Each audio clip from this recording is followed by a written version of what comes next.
Okay, we're gonna hit. Hello, welcome, light workers. This is our fireside chat for our professional members. Today is December 15th, 2023, and we are excited to be here. We are coming up on our winter solstice, and we're coming out of the darkness very soon. And so this is just a good time for us to renew and release. And a lot of that's with personal, but we have a lot of us are entrepreneurs and business owners. And so that's the same thing, right, for our business. Nikki McGregor here. So if anybody's on and not met me yet. And then we also have David DeArmond with Strict Cybersecurity. So he's one of our members, and he's part of our tech team.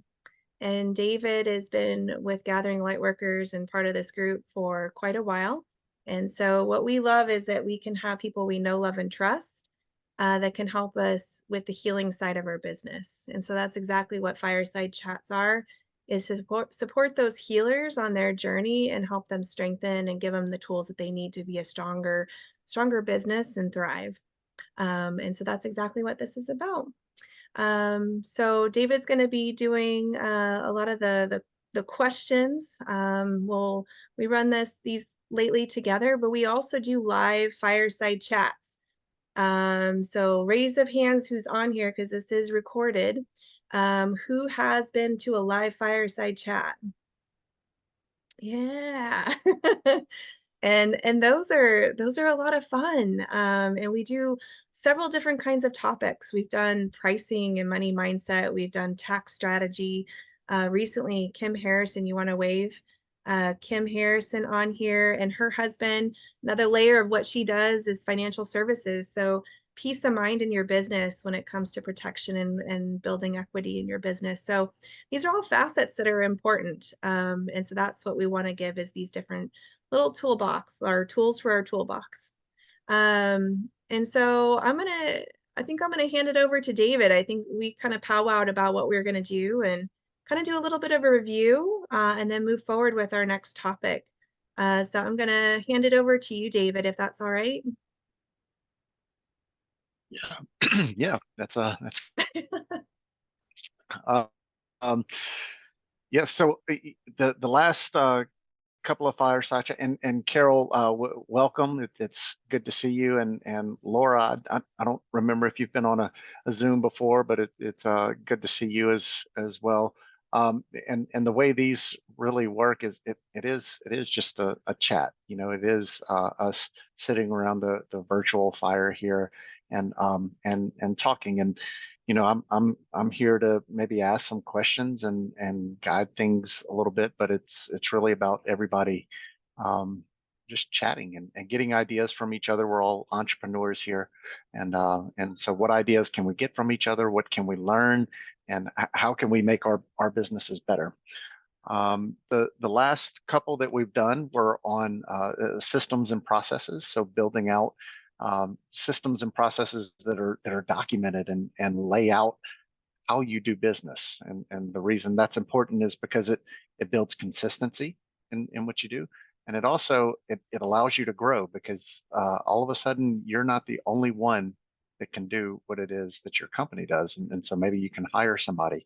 Um, and and then the next one that we did was on KPIs, and that's measuring things like what your systems and processes put in place, measuring how many contacts did you make, or yeah, how much of whatever it is that you do did you do this week, today, this hour, whatever those KPIs, which are key performance indicators, whatever those indicators are that indicate success for your business.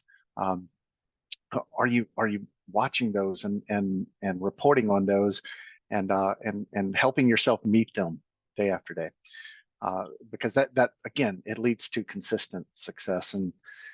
And so today we're moving into um, making and nurturing contacts, right? So I think it's probably universal that everybody here on the call is in business to help people in some way. Is that pretty accurate? Is anybody not here to help people in some way? Uh, no, that's really the purpose, and what I've seen. I've worked with businesses for many years. I volunteered with SCORE, which is an organization that helps people start and grow a business. I did that for many years, and what I typically see is entrepreneurs tend to have a great heart. They want to help people, but it can be difficult for them um, to in some cases put themselves above others when it comes to business. And I don't mean that in a selfish way. I mean that in a way that most entrepreneurs are very self-sacrificing. And what many people fail to realize is that you can sacrifice yourself so much that you are no longer a benefit to the others that you started your business to serve, right? So you think to the airplanes, and they say, if you lose pressure and the oxygen drops, put yours on first, because if you don't take care of yourself first, you're not going to be able to take care of those around you, right? Um, and so when we think about making and nurturing contacts, we're trying to find those other people that need the help that our businesses offer. Um, and that can be difficult sometimes, especially on the nurturing side. Um, so we really want to dig into that today. Before we really get into it, though, on the side of the systems and processes and KPIs, I'd love to hear Kim, Dana, Mishkina, any of you guys. Do you have something that's happened over the last few weeks that you've used what we've talked about before, with those topics that's helped you in your business?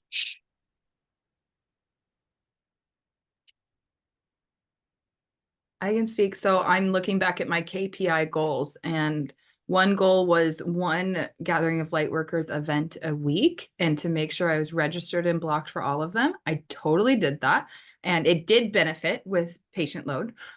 So that was helpful there. And I think a great thing that really planted in me was the monthly email list going. So everywhere I go now, I'm collecting people's emails to create my list for my subscription for going forward. And, it's a little bit, but I literally got an email from somebody at the grocery store, right? To just add on to my list, because it's in the back of my head now, right? That's a tangible thing that I can do when I'm talking about it. And then there's an exchange, right? And then you remember the conversation more. And then now I have their email and their contact, right? So Yeah. really helpful for that. The place I'm lacking is talking to other light workers about the Google reviews. I think that's still something that I could benefit from. And I'm glad I'm actually looking at this list going, oh, I've seen a lot of light workers this week. I could totally have those conversations. And there's people on here Yeah. that we could have those conversations with, right? So kind of putting that for everybody, and also just that reminder for myself. But very helpful. Very, very helpful. Thanks. Yeah, very good. Mishkina, anything that you've seen over the last couple of months that's helped or made a difference for you? Oh, you're muted there, Mishkina. There it is. There we go. Pushing the wrong button. Well, I missed the last one, but with the KPIs, but the making lists and tracking what I do has been, for a week I was pretty good at consistently, and then life got busy, and so just have that, but being able to go back and see what I was working on has been really helpful. And that has been on my mental list too, the Google reviews. Like we do a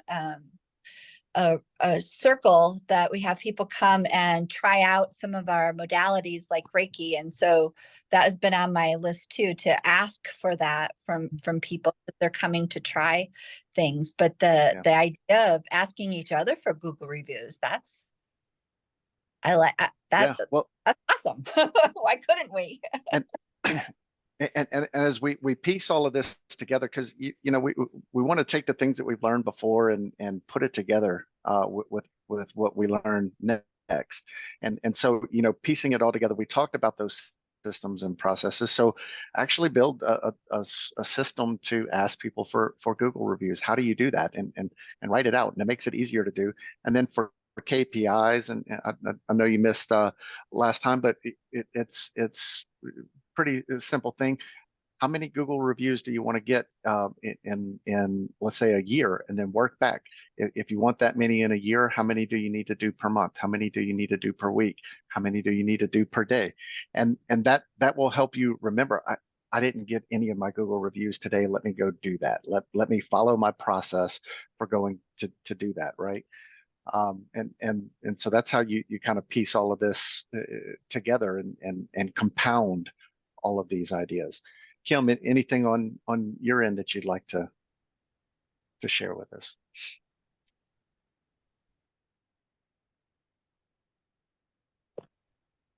Can you hear me? Yes, now we can hear you. Okay, cool. I don't use my phone with my Zoom very often. Sorry. Yeah, I also missed last week, but the last time, but yeah, calendaring out and utilizing the time that when I have the space to create the calendar for next year and getting everything blocked and making sure that I put in the major events and stuff on my calendar and really owning my calendar and making that my boss basically. And in our financial services business, we're trained to do that, kind of have those, we call them minimum standard of performance, but they're really key performance indicators as well. And right. I love that idea, and I don't know where the Google reviews came in, but that has never been on my radar. So Dana, thanks for sharing it. And maybe it was from the meeting I missed, but why not? And I love that. And I'm just I'm running multiple businesses and trying to create the space to do those things, and watching how things overlap is really amazing, and how they can work for both businesses. And I'm training my mind to say, if it's working for my financial services business, why am I not using it in my dreamers business? Why am I not using it in the other? And then actually implementing them on all fronts, so that I'm systemizing all of this. So I appreciate this because it's helping me to do that. Yeah. These principles are universal. They can be used in any business. A lot of times you can even use them for home life. There are things if there are things that you want to accomplish personally in your home or just your personal life, what does success look like? How do you measure that? And what can you do every day? I don't know if you guys have heard of the 75 Hard program out there. And it's really, it's a program. There are set things that you have to do every day. You have to measure it every day. And it's the same principle. What's the system? What's the process? What are you measuring? And when you break it down into those things you do every day, all of a sudden you start building consistency, and then you have growth because of that consistency. Even if you don't do great every single day, you're doing something every single day, and eventually it grows. So as we get into talking about making and nurturing contacts this week, I want you to really keep in mind, let's build on these ideas as you hear ideas that people have for making a contact, or you hear ideas for how people nurture the contacts that they do make. How can you turn that into a system? What KPIs can you create so that you can measure that in your business, and take what we're learning today and again just compound it so that it's more beneficial. So again, everybody is here in business. You've gone out and made some contacts somewhere along the way. That's every business needs to do it. And Carol, maybe we can start with you. It sounds like you've been in business for a little while, so maybe share with us what has worked well for you in making new contacts, finding new people that can become potential customers for you. Okay, well, thank you for asking. And not to put myself down, but I'm glad I'm here because and I will talk about the positive. The consistency. I made a statement to Nikki the other day, and it sounds funny, but it's a little bit painful. And what it is I'm so certified, I'm certifiable. I'm certified in Amrit. I am yoga nidra. I am certified in Amrit. I am yoga. Foot zoning and all these things, and something has held me back. And part of it for me, I'm seeing, I totally get the whole thing about you have to have the oxygen mask on yourself before. And that's when I went to the ashram for the 10-day yoga nidra immersion and facilitator training after I had what I refer to as PTSD neuropathy. I wanted so much to be able to be of service to others. I was in massage therapy at the time, and I'm like, how can I do this? And what I realized is that I had to work on myself first. I was like spiritually asthmatic, trying to offer everyone else my oxygen mask. So that's part of been what has held me back. But anyway,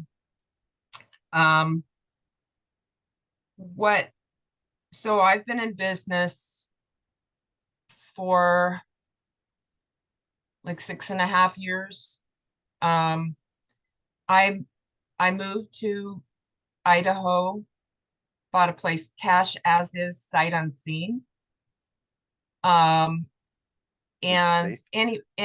because I had that dream, I'm a very intuitive person. Like my parents would say, you can do it the right way, or you can do it your way or the right way.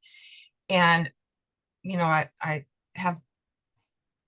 I'm very connected to nature. I just believe in a divine anyway.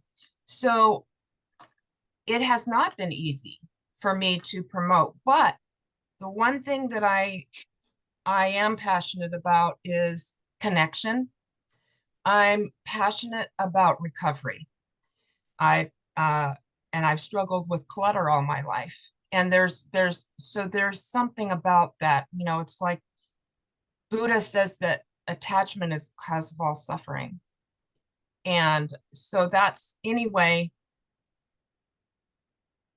one thing that I know that I do without any effort is love. If you look at my reviews on Google or on Airbnb, they're phenomenal. Even though it's, not as much about, there's some about foot zoning, but that's where I believe I shine the most, is really connecting with people, welcoming them, valuing them. And I believe that my authenticity is so important. It's like in 12-step programs, they can be very helpful because, they're, so anyway, I guess forgive me if I'm not very articulate. No, I'm curious that you have the reviews like you mentioned. So where do you tend to find people that can show up that can then give you those reviews? Where do you find Okay. people that you can show all of that love to? Right. Well, I was very naive when I moved here. I thought I would just build a website and people would come, they'd see my website, which I built myself, which is not great, but whatever. And I just wanted them to click book now and, you know, everything. And then I was having trouble with the financial part and like the booking and everything. And so I talked to my son, he was 24 at the time, now he's 30. And he's like, Mom, if it were me, I would register with Airbnb. And I'm like, oh my God, no, because I didn't know much about it, but I'm like, I am a real bed and breakfast. This is my dream. I'm, you know, it's not side income. It's not an investment property. And sometimes that's something I have a hard time dealing with is people who have Airbnb and it's side income and they're making a killing. You know, it's not about making a killing, but, you know, support myself. But anyway, that, and I gave him all my reasons why I didn't want to be on Airbnb. And his response was, Mom, it's about exposure. And so that's, yeah. So, I mean, I haven't had a lot of guests, I mean, recently, but with Airbnb has been, and then I have repeat guests.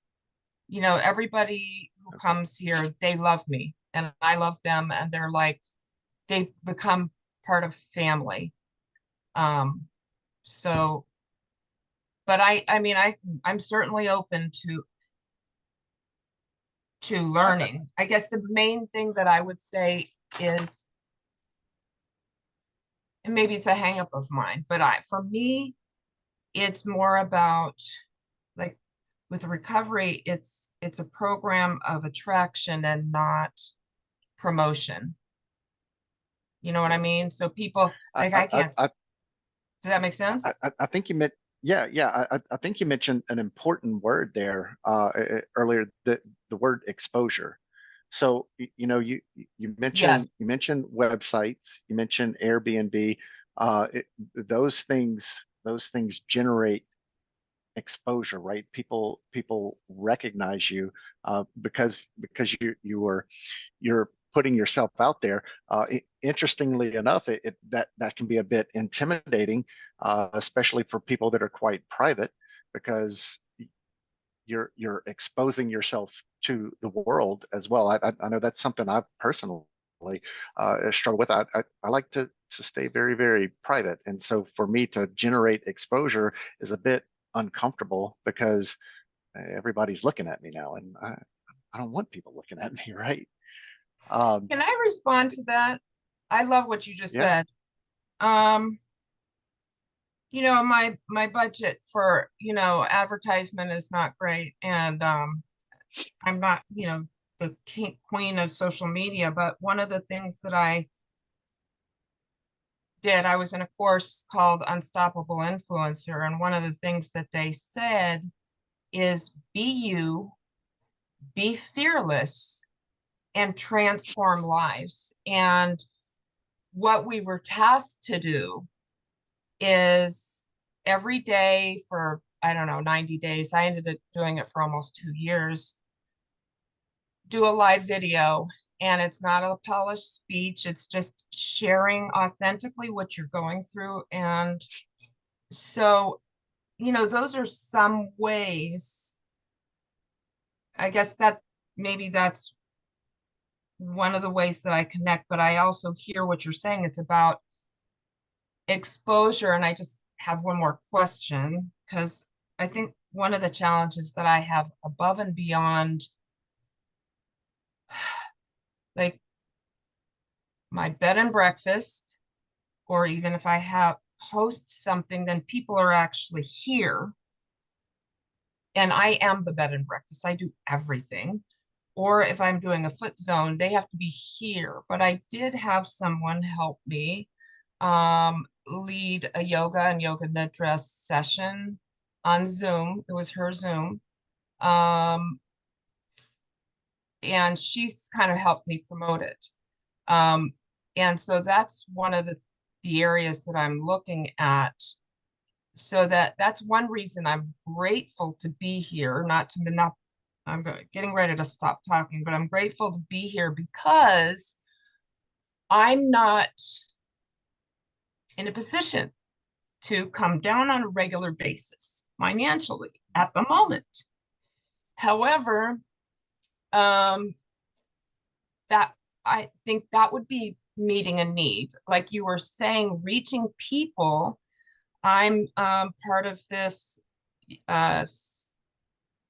divine feminine chakra dancing, and there's yoga nidra afterwards. And that's one of the things that I would like to develop and promote and maybe get exposure that way.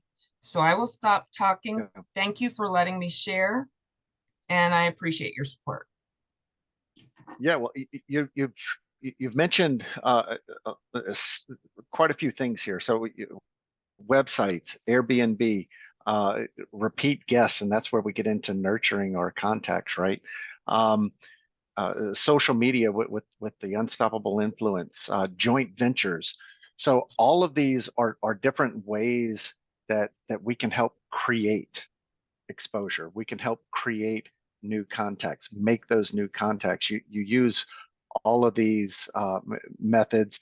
Gerald, I don't know if you're available to talk today, or if you're just listening, because you also have some interesting ways of making contacts, and I don't see you coming off of mute here. So hang on, hang on one second. There you are. Is it working? All right. Sorry, Meta. Yeah, we hear you. Okay. Yeah, based on the way you and I made contact, I'd like to hear your thoughts, your experiences on making contacts for business. Okay. Can you hear me right now? Shoot. Yeah. All right. You can hear me right now? We got you. Okay. All right, good. Yes. Yeah. Here, let me turn on my video. Okay, sorry. Yeah, making contacts, it comes from my sales background, sales history. At the end of the day, I just operate under the notion that to be successful, you need other people. And so that's whether it's you need people to help you do the work or render the service, to have a virtual assistant, to have employees, but you also need customers. So at the end of the day, I am pretty much an introvert. I do not like going out, but I also have embraced the fact that in order to be successful and to be able to give a seminar in front of, hundreds of practitioners as a lecturer, and to also record a video and put it on YouTube, to know that that can be seen by all kinds of people, whether they're people who believe in you, people who don't know you, people who are just out to have a bad day on you. And it's, so I just know that I just got to be interacting with people. So I have multiple strategies, of which I am connecting with people at different levels in my industry. So my industry, I'm here to service individuals who are on their health journey. So trying to interact with as much of the public and literally anybody who's not living their optimal physical life can benefit from improved nutrition. And so for me, it's all about, okay, well, where I'm at now. I'll be talking to people if I'm on a train, on a plane, at a store, but I'm not also imposing. It's more natural. It's kind of like, when I was single, like, yeah, I used to force it and get rejected and come off a little strong, but then you realize like it has to be natural. And then whenever it's natural, you have a stronger lead. You have that instant rapport. So I'm used to talking with anybody, anywhere, and trying to connect. And then also have my network. So obviously the Gathering Light Workers. I have the network of the Thermography Idaho, is a good referral source. Every time someone gets a thermography, they're being recommended to come to my clinic. So having good people who are vouching for my business, and then working back with them. So I also refer back to Thermography Idaho, so that their business continues to grow. So it's also this mutual reciprocity. So, we're through BNI, and I have a lot of people who have come to the clinic and done a one-to-one and have become patients, of which then I will give, I'm trying to do everything possible to give my business back to them. So I have some rental properties in different states, and I have a family of 7, of which they found me through BNI, and like, hey, you do insurance in this state? Great. Let me change my policy over to you. Even though it takes more work, even though I may be paying a higher premium for my home insurance, I still like to give back and help as many people as possible. So it's a matter of recognizing where your business is coming from, but also giving back to them and really thinking more how to help people first. Because sometimes I've also just helped people without asking. So initially when I did BNI one-on-ones, I always offered a free initial consultation, which has a value of $197 in the office, with no commitment, no obligation for them to become a patient in any way, but more merely for them to find more information about their health and what are the root causes to their health challenges they may have. And also, more importantly, if they go out and share how we do things, they're also more knowledgeable. So it's almost like I'm giving them a service free of charge, helping them learn more about themselves, and also educating them on what I have. And from there, I've also generated referrals. Also, me teaching. So I not only talk to people who are at the bottom level, but I also teach, and I'm put in front of a stage with others. And I do now quarterly, it'll be almost every month, where I teach practitioners to do the things I do. And because my 2024 mission is to find 3 associates in the office to continue growing that. And so this is going to be, I'm going to push hard for that this year. But already teaching other clinicians, many other clinicians become patients of mine, but then they also realize that sometimes they're not as trained in some of the things I'm trained in. So then they refer over, right? So I have a lot of clinicians referring. I also have a lot of clinicians co-treating. So there are many other GOL members like Dr. John Harmon and we co-treat a lot of patients. And from his learning experience and his services he's offered, I've also been able to network with other clinicians across the country who do his similar work for my patients who live on the East Coast but can't come to Idaho and do the neurofeedback. So it's understanding also the value of the clientele, also reciprocating for ultimately the best results for the patients. I do a lot of social media. So I have email marketing.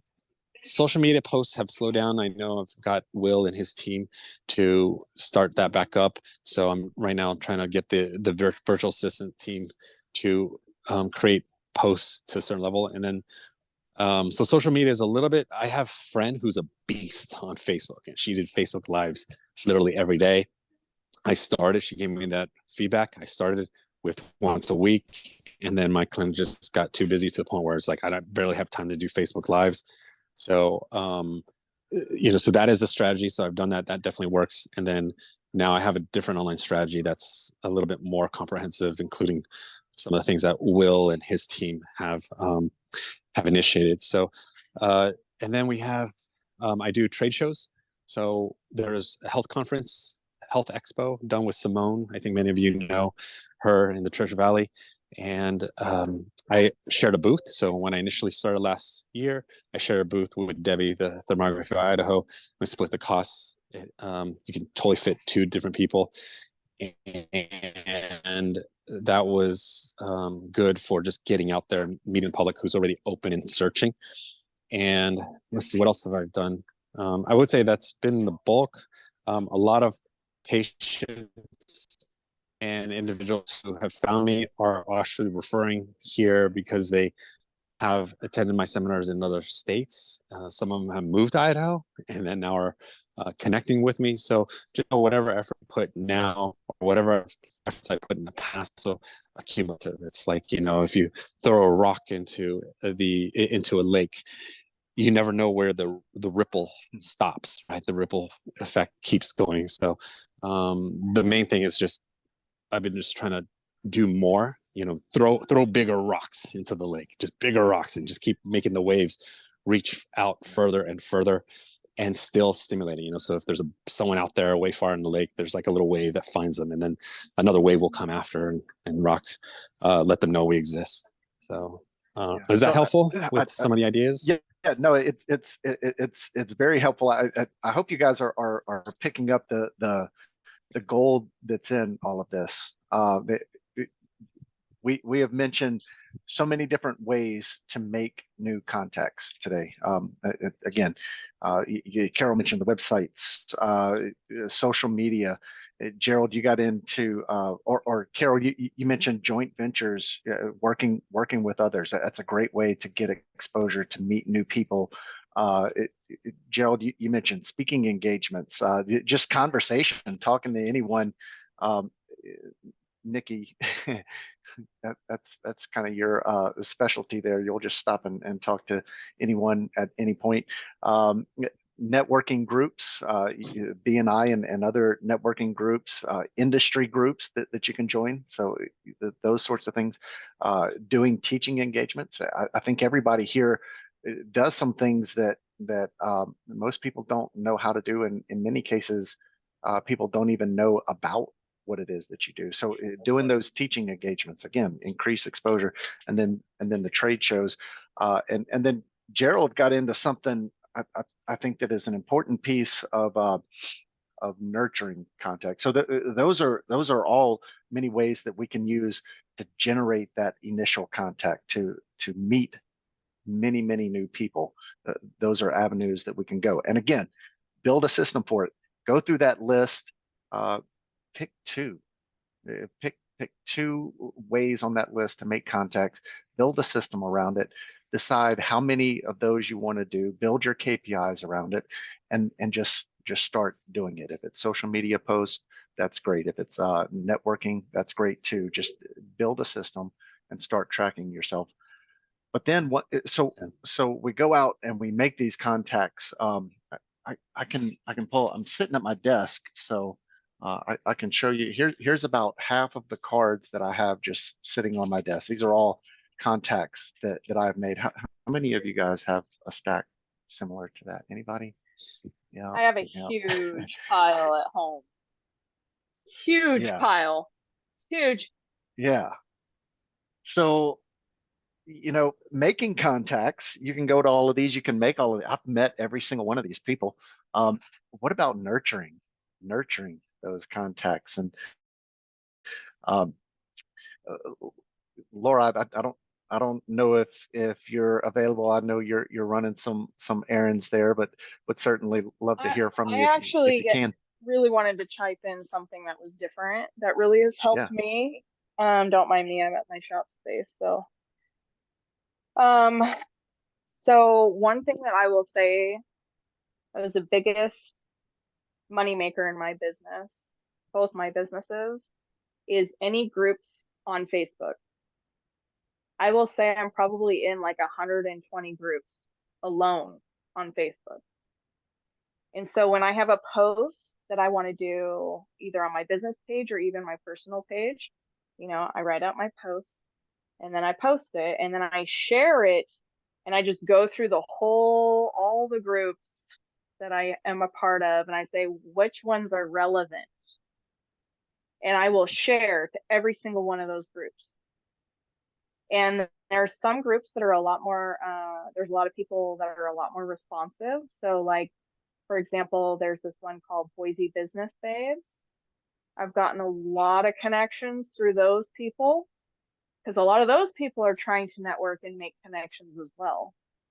And so also gearing your posts to kind of fit to that group. Maybe you are giving, for example, I'm a massage therapist. So if you do a post and you're like, I'm giving $20 off to the Boise Business Page group, anybody that reaches out to me that needs a massage this season, we're holding out, we're almost to the end of our busy season, why don't you reward yourself today with a massage? Okay. So, that's probably my biggest moneymaker. My second biggest moneymaker would be emails and being consistent, nurturing your email list. So another piece of advice that was really valuable that someone told me was in the emails, if you're not emailing like every other day, they're not seeing your content at all, ever. You gotta resend emails regularly to them for them to see it. The more times they see it, the more chances they'll click on it. And the more chances they're going to develop a connection with you. Because if you can think about it, it's like a one-way telephone. You're informing them of any events that you have coming up or your latest deals you got going on, or maybe some personal stuff about you, and having that more personable touch with your email list. Okay. I will say, let's say I run a deal through email. Let's say I give them a $5 off coupon to go online and shop on my website. And I didn't get as many reactions on that post or on that email. For whatever reason, maybe I didn't choose the best time frame to send the email. I'll send another email like 2 days later being like, hey, did you get my email in the subcaps when all bold? It's like, you missed a deal. And then in that email, I'll say, hey, go back to that last email. You got a $10 off coupon. And 9 times out of 10, I get like 10 or 15 more orders just from doing another email of, hey, you missed the last email. You should probably go check that out because it was really good. And so just being more personable and being, adding your personality to it is what going to draw people in. So what is the hook to hook people in about you and the deal that you have to offer? You're just trying to find your like-minded frequency, right?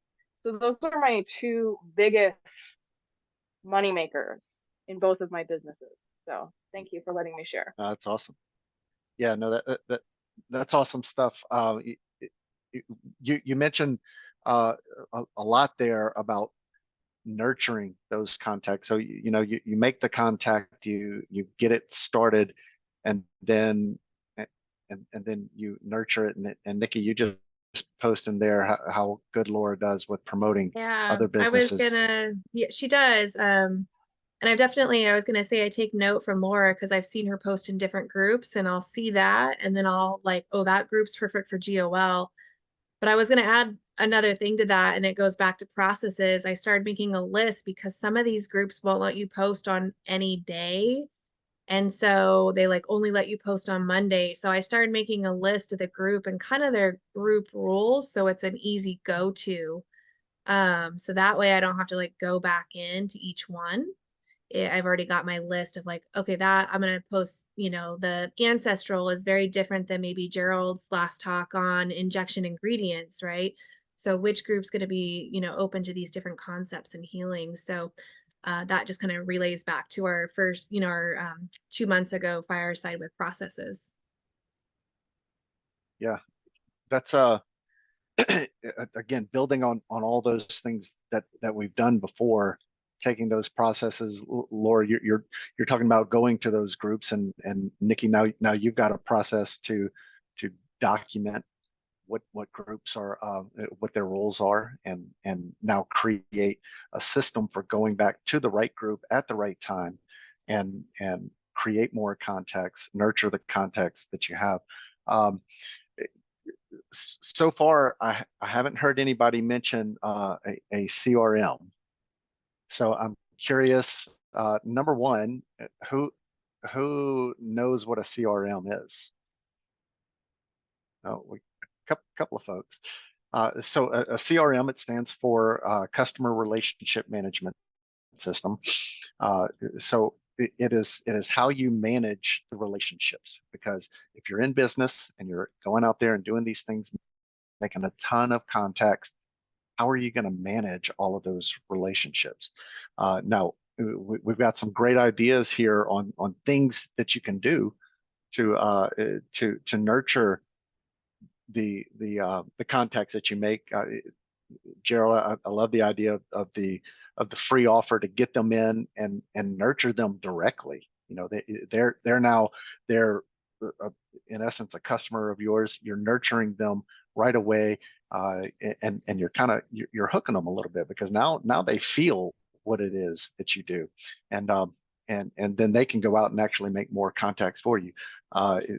Laura, you talked about email and the way that you nurture your contacts using email, putting the personality in it, the personal touch.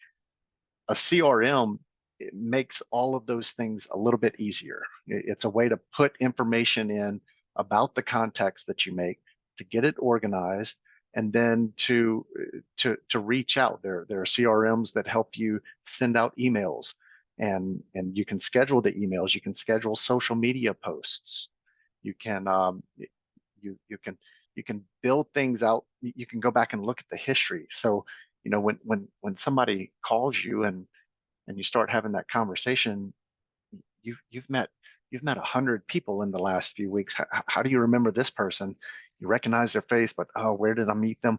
You pull them up in the CRM and you can see, oh, I met them here.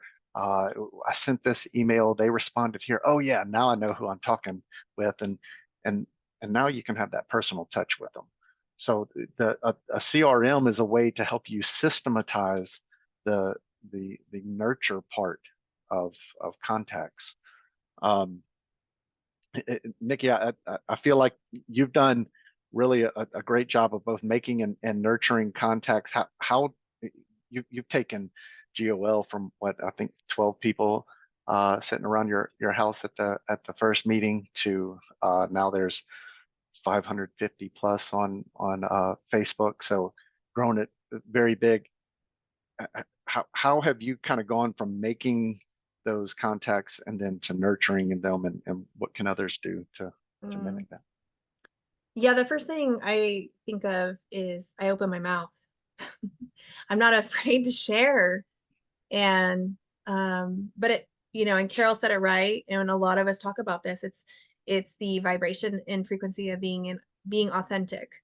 And so, I just go out and I be myself. But if I'm in the moment, and I've shared before, but I met one of the Taekwondo moms, and she overheard me talking about my naturopathic, medical doctor friend, Dr. Dana. And she's like, say what? And she's like, naturopath. And I go, oh yeah. And I'm like, you gotta check out this website. I'm like, and she's like, that's a gold mine. I go, it is. It's a gold mine, and Gerald's on there, Misha Kina and Kim and Laura, you guys are all on there. And I'm like, yeah, these are amazing people. And she's like, I gotta check this out. And I'm like, yes, you do. And so it's just, I'm kneeling in Taekwondo, trying not to get kicked by kids on the side and just being in the moment. I also utilize my digital business card, which all of you guys have. If you don't, you will. So you can hand out your business card, but I make that contact. I get that contact information right away. And then I invite them to an event. And I think that's also been very successful for Kim Harrison for her dream business, and then also for her financial services, the Wine Women and Wealth and Money 101. When you have, and then Gerald does that, right? It's that free invite and people get immersed in it. And how can you not love our group? Because we give everybody hugs when they come in. So I would say that's the biggest thing is I'm fearless and just opening my mouth. And if they're interested, they lean in. That's how I found David. It was at a Do Work networking and he leaned in, and look where he is now. A year later, he's leading our Fireside Chats. So, and we're, good friends. And I think that's the thing is we've got to let go of fear and just lead in faith and that God's got us. And we just have to share. That's why we're here. Yeah, that's I guess a difficult one for me. For me personally to do. I don't know how it is for the rest of you guys, but again, I don't personally like talking about myself, and so when I go out and meet people, I'm not really going to share what it is that I do. No, nobody's interested in me. Why would I do that? Kim, you have something?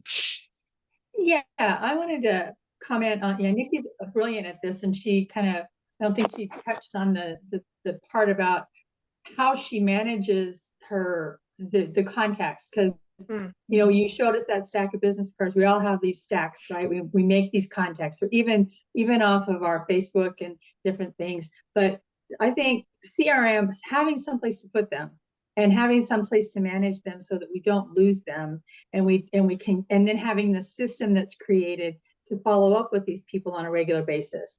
Because when I first started, I just did I put all these names into a giant spreadsheet, and then eventually it was like, I can't manage this spreadsheet. It's getting too wide, too long, too many contacts with each person. So I did go to a CRM, and I went to someone recommended one. It's called Less Annoying CRM, and it was super simple, very easy to use. It literally was like $10 a month. Now it's $12 a month. I still use it 6 years later because it works so well for me, because it's simple. It's really less annoying, but it does a lot of stuff that I need, even though I've been exposed to some that are really fancy and do a lot of stuff like Nikki's got. What's been created for Nikki is amazing.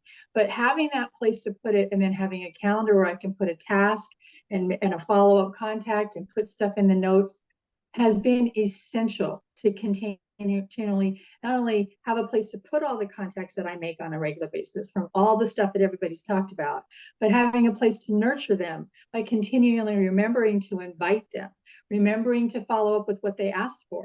Because I have people who say, hey, can you check back with me a couple months? I've got a lot going on right now, but I really want you to keep inviting me because I like what you're doing. And if I don't have some little note to put in somewhere to remind me to do that, I'll drive myself crazy, you know?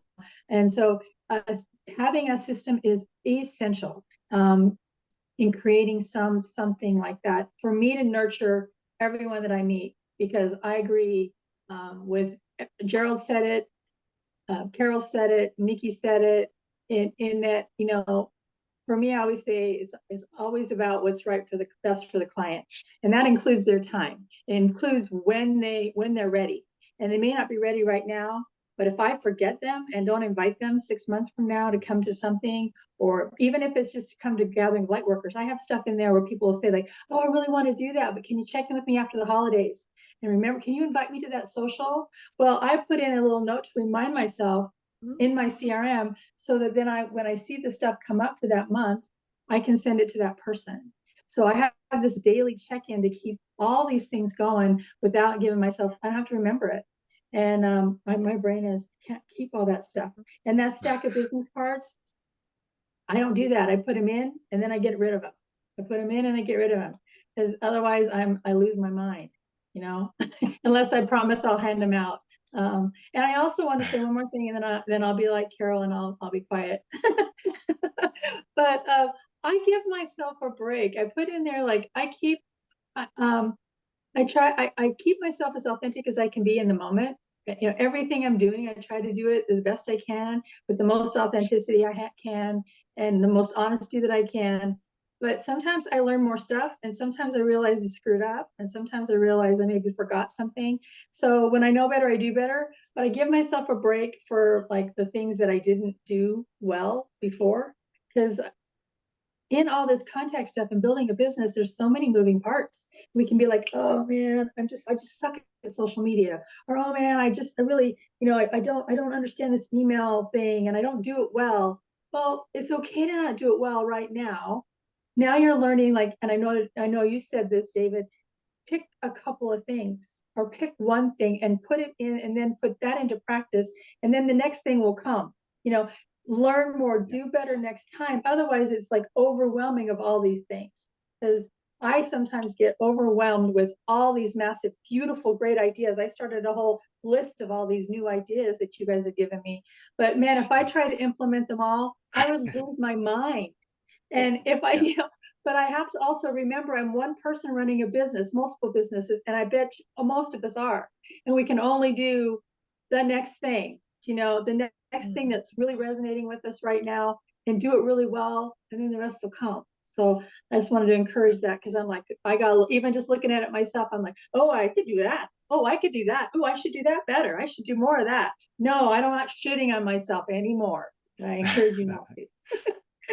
So Yeah, anyway, it's that yeah, it's that saying, how do you eat an elephant? one bite at a time. One bite at a time. Yeah, you know, it's a huge elephant. You can only take one bite at a time, and so you're talking about that elephant, all these ideas that oh, I should. Well, yeah, you can and you should do all of that, but it's an elephant. So pick a bite. If you look at the elephant, you're going to be overwhelmed and not know what to do. And be okay and taste that bite and enjoy that bite before you take another one. Never had elephant. I don't know how it tastes, but Kim, what's the name of the CRM that you use? It's called Less Annoying CRM. less annoying CRM.com. And they give you a free trial. You can check it out for a free trial, I think for 14 days or 30 days.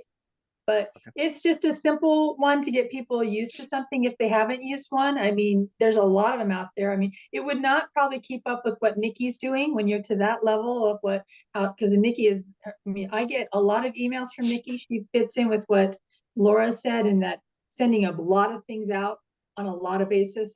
I mean, it doesn't do all that stuff, but for me to hold my contacts and I'm comfortable with it and it makes sense for me to go over there and to follow up with them. But it's a great place to start with. And I thought I would just start there, but I've stayed there because it serves my purpose. Yeah, I'll before Carol goes really quick. The CRM that I use is Go High Level, and that we personally use for gathering light workers. And what it has inside that, and a lot of these apps will have, some do, but they'll have workflows.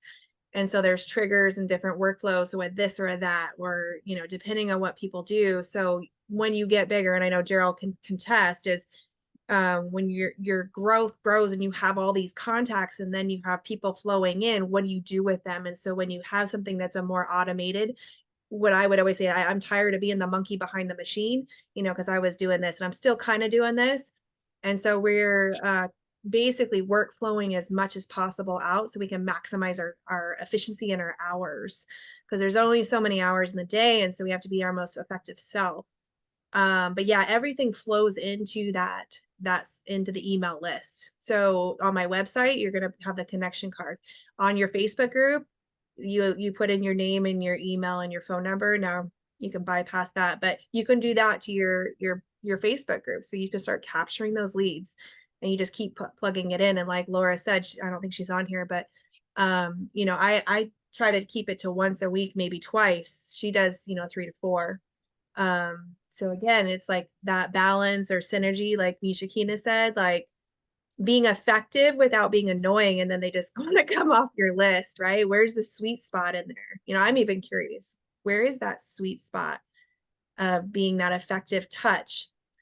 Brandy Wolf said that too. You know, it took we were talking about digital magazine stuff, and I said 8 to 9 exposures. She goes, actually, in today's age, they've now found it's 15 exposures before somebody will actually commit to something because of social media, because of that dopamine response that we're all getting, that people actually need to be exposed almost double amount than we used to not that long ago.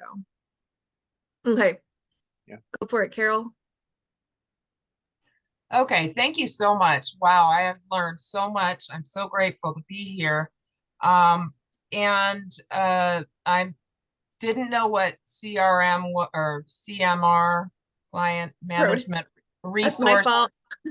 My dyslexia. My relationship management. Oh, okay, so okay. Yeah, so I'm really kind of excited about that. One of the things that I also do as it relates to client relationship management that I wasn't thinking about is once they're, you know, once they come, frequently I will ask if I can take their picture. I get to know them, like, you know, really get to know, and they like that. They like being known. And, you know, I mean, and so my place is not for everybody. Some people, they want to go in their room, they want to shut out the world. And of course, I want to give them their space, but they're loved up on. And I genuinely love the people who come. So, you know, in social media, some people don't want to have anything to do with Facebook or whatever, but a lot of times I will Facebook friend them if they're willing. And I've developed some very deep relationships with these people. And then with the foot zoning, it's very, you know, it's very personal. It's very intimate. And so that's how sometimes I connect with people through Messenger or messages. I'm probably the odd one out with ADHD, and I have it for real. like my heart was beating out of my chest when we were talking about emails because I have so much digital clutter.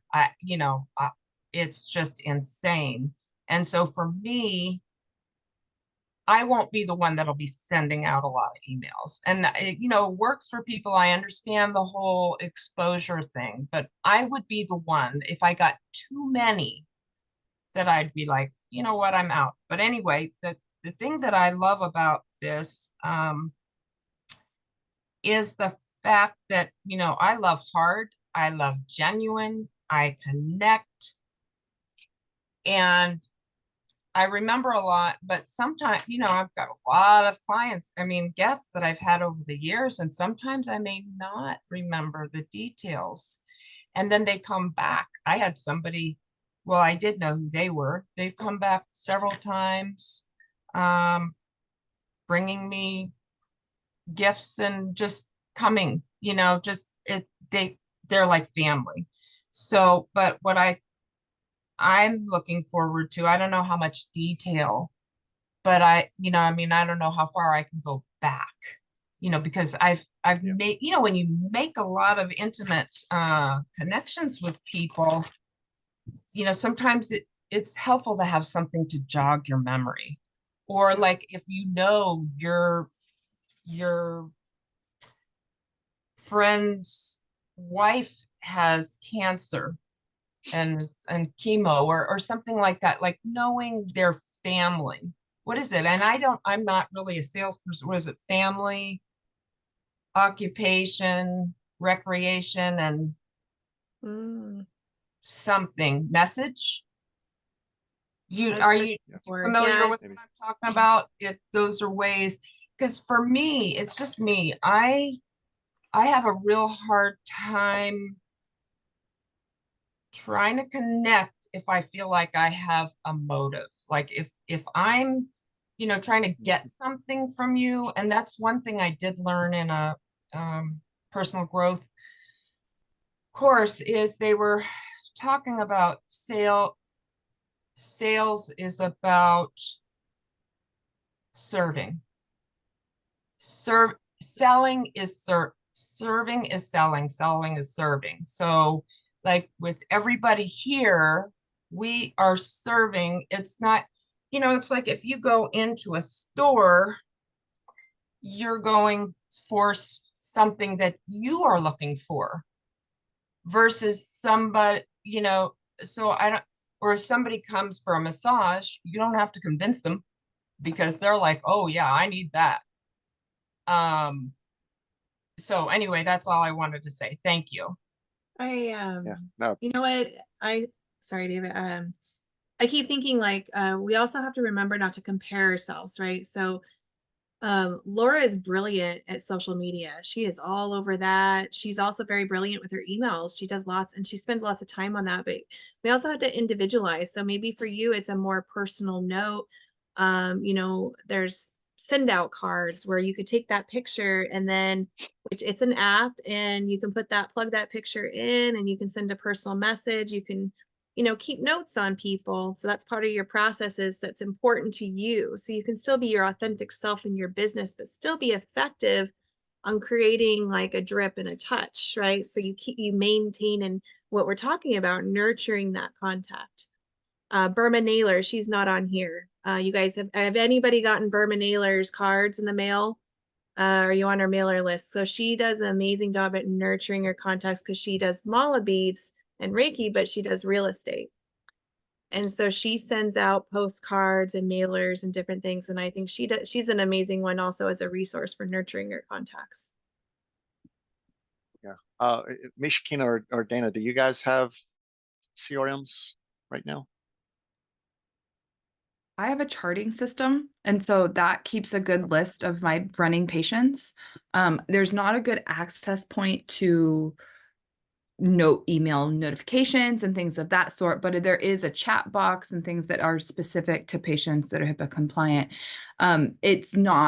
It's not successful enough to do external reaching. It's just a good organization of it because I can download an Excel file and it'll give me all of my patients and all of their information, which is great. but there's no way of doing group emails or anything like that. So I did a trial with MailChimp for a little bit, probably about a month ago. Didn't actually give it much of a try. I maybe used it once or twice. I don't even know if that counts as a CRM, but they sure were advertising it like it. I didn't find it user friendly. I found it very expensive and I was not happy. So I canceled it and I haven't looked at anything since. But I'm already looking at the less annoying CRM because it is so worth it to have all of that information in the same spot. And, I've been having to like re-download my contact information when I get new patients and then extract out the new patients. And it's like, it's silly hours of work that's not needed. And if there's something that's $15 a month, that could be a huge game changer for me. And it's not go high level, which is extremely overwhelming for my brain to think about, knowing the little bit I do. And I'm nowhere near that level of needing that care. So, basics are super important. And it's just validating hearing that the CRMs are really helpful, because that's the hardest thing for me in business is that structure building, right? Is how do I, make goals that I can check in on every week, because I don't follow a daily routine of every hour to hour. I tried, it's overwhelming. It doesn't work, right? So I have to find my own way of bringing that in.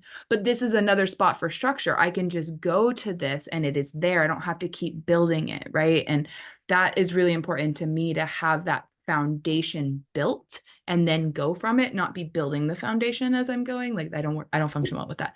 So yeah, that's my long-winded answer. Yeah, no, that's great. Nishikina, do you have a CRM that you use? I have so many things. I am the one with things. So when people make an appointment, their information is captured in Acuity, and then I have to take that over to GoDaddy, and that's where my emails are. But I don't have something that has more personal notes. And what I really am wanting to create is a reminder to go back and contact people. Like I'm always going forward and gathering people, but well, when did I meet that person? Or when was the last time they were in? Or what were we talking about? And so I think that a dedicated CRM would really help with keeping track of the people from the past, so that they can come back, or we can do those things that we talked about, or so that's why I was looking for an actual CRM, because my information is in different places. So I download client information and I can put it in a spreadsheet and put it into the mailing. But like I said, with the mailing, I've had this thing that like I don't want to email too much, so I email about once a month. But like hearing Laura, like that was really, really inspiring, that she emails all the time. And I'm like, that okay, maybe that's just a fear of mine, because my email is constantly full of people.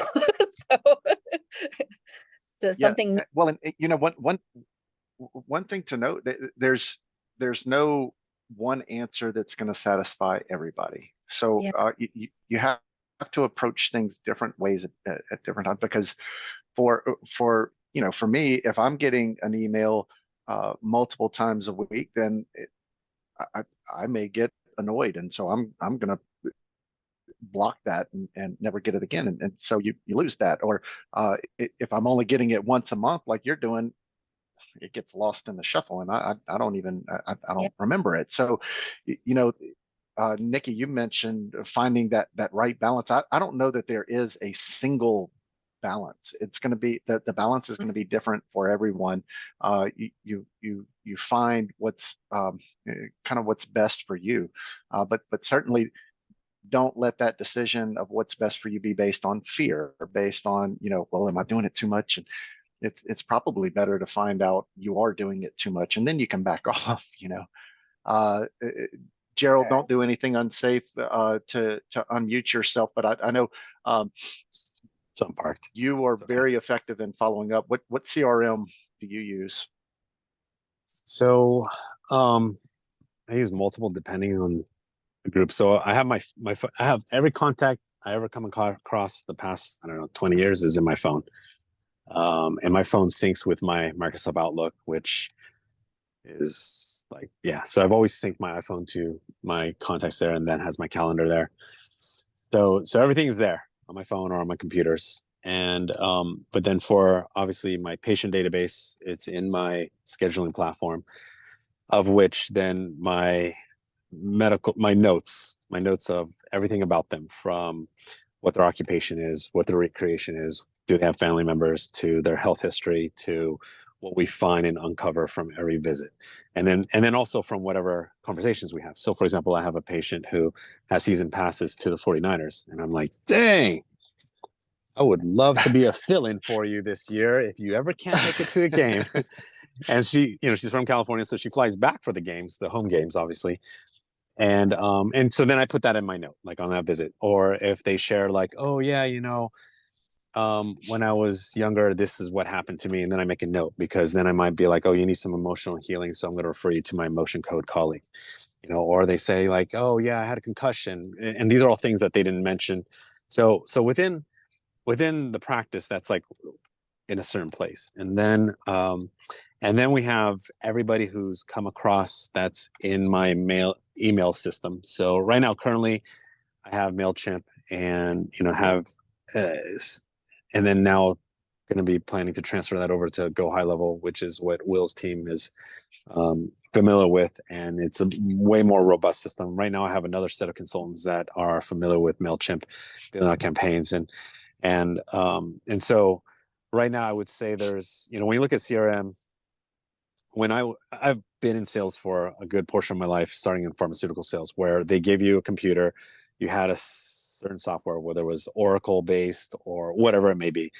And every time you make a point of contact with your client, you put in your notes. We call them post-call notes. And then moving forward, when I got into working and leading sales teams to educate doctors on how to use standard process, I had employees, and I trained them how to leave post-call notes in Badger. Badger's another, it's like more of a GPS, more like a routing system, but it enabled us. We created a system to also track notes, and it'd always be, you put the date, you write down everything you covered, and what was the call to action that you gave that customer, right? How did you close? What steps did you give them to do?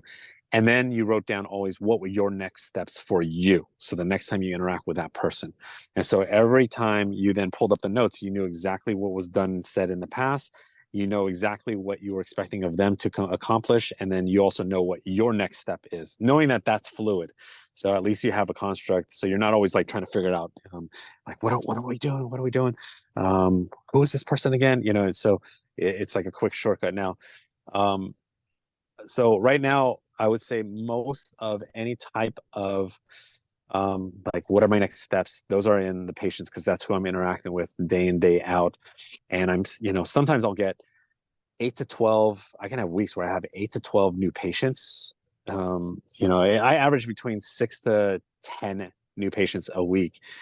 And sometimes I've had it where I'm like, man, I don't even remember this person, just because I've seen so many people come through. And I used to be a person where I can remember names and faces, and I still can. But when you're just meeting so many new people, between the BNI 101s to new patients coming in, I'm almost like, okay, let me review the file. And then, of course, as I see people come in more often for follow visits, I can connect the names with the faces more quickly. But when you have a practice and there's like 4 Jennys and 10 Christinas and 3 Bills and 5 Daves, you're just like, oh my gosh, they're all starting to blur.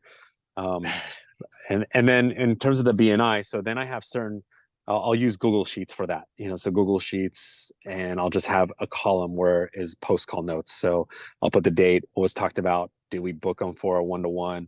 Did we book them for their free initial consultation? And then put some other notes there. And that's also my team. My front desk is making calls to people like, hey, you have a 1-on-1 with Gerald, just wanted to confirm. And whatever notes they get, then they enter it in.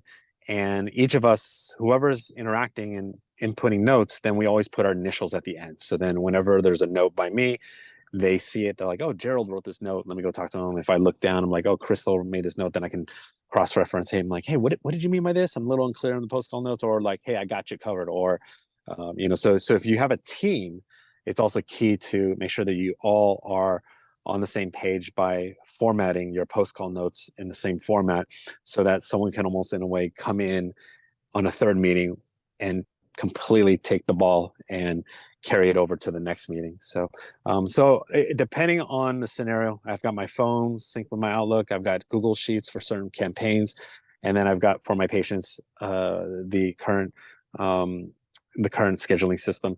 And then in the past, I used Badger for my sales teams when they're interacting with doctors that we were training with.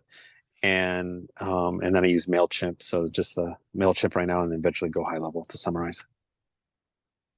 Yeah. So what we're seeing here is that there are many different ways to skin the cat. They say a lot of different CRMs out there. And you'll drive yourself crazy trying to pick the perfect one. The most important thing is that you do something. So that's we've just got a few minutes here, and that's what I'd like to leave everybody with. Nurturing is an active thing. And so if you sit around looking for a CRM and thinking about it and all of that, it's never going to happen. Just go do something. Gerald uses Google Sheets. It's not sophisticated necessarily, but it's very effective because he's doing something. So go out there and do something. Find just something and start doing it, and see where that leads you. So that I'll hand it back over to you, Nikki. Oh, you're muted there. Nikki, you're muted. Can she hear me? You're muted. You're muted. Read my lips. Boop, boop, boop, boop. What am I notorious for? I like to take pictures and videos. So we're going to take a screenshot. So everybody smile. 1, 2, 3. Hold on. Hold that pose. Hold the, oh, I got, okay. One more time. One more time. We got to take a couple. And smile.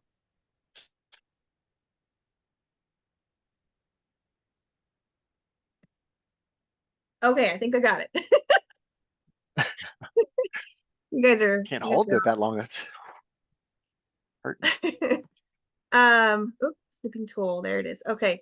Yeah, no, that was really great. What I love is that we're building upon the concepts as we move forward, right? And we've got 2 minutes, but I want you guys to set goals. So just like David said, it's just going out there and taking action. So, and it's good, better, best, right? So we have to start somewhere, and that just means one thing, one step. We don't have to do it all. We just need to make one step. So I'd love for you guys. I think what I'm going to do is start a new Facebook, because we tried the community chat on Go High Level, and I think Misha Kina was the only one that responded. So good job, Misha Kina. Woohoo! But we'll go back to, I'll do a Facebook Messenger with all the professional members. And so we'll have a new messenger group, and I would love for us to have like that accountability, right? Or where we talked about that and setting one goal. You can add 2, but I'll open a new group. We're all, including Gerald. I mean, he's like the master at a lot of this. But I want Gerald to set one goal too. I know he's got a goal of new practitioners, but there's always something more, one little thing that we can tackle. So rounding this up, yeah, I'm very proud of all of you. I'm, very good for taking the time this Friday afternoon to hop on, to grow yourself and grow your business and be part of this. And we're all in different levels of our business, right? And I think that's this beautiful part. And it's a collaboration, just like what Gerald said. We're meeting each other, making connections, and helping each other grow. And that is the mission of Gathering of Lightworkers. It is to raise the frequency of joy and gratitude, but it's about community and collaborating on all things, sharing mind, body, and spirit. And that's the heart and soul of this group, is being heart-centered. And so that's what I love about everybody on here. All right. Well, I'm going to stop recording. Thank you so much for being on. Thank you, David, for pouring your wisdom and leading us. So thank you very much. And I will stop recording.